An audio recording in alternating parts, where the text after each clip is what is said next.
జనవరి 1 కొత్త సంవత్సరం అని సెలబ్రేట్ చేసుకున్నారా? అయితే మీరు ఈ ఒక్క విషయం తెలుసుకోవాలి. నిజమైన సంవత్సరాది జనవరి 1 కాదు. అర్ధరాత్రి 12 గంటలకు మనిషి పక్కకు కూడా జరగడు. అలాంటిది కాలం ఎలా మారుతుంది? సూర్యోదయంతో చీకటి నుంచి వెలుగులోకి ప్రయాణం మొదలయ్యే రోజే అసలైన మార్పు. అదే మన తెలుగువారి ఉగాది. 2026లో ఉగాది మార్చి 19న లేక 20న? చాలా మందిలో ఈ కన్ఫ్యూషన్ ఉంది. కానీ శాస్త్రం ప్రకారం స్కాంద పురాణాన్ని అనుసరించి మార్చి 19వ తేదీనే ఉగాది జరుపుకోవడం శ్రేయస్కరం.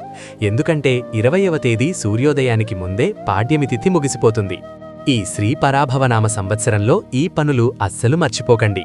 తెల్లవారుజామునే తైలాభ్యంగన స్నానం, అంటే నూనె రాసుకుని స్నానం.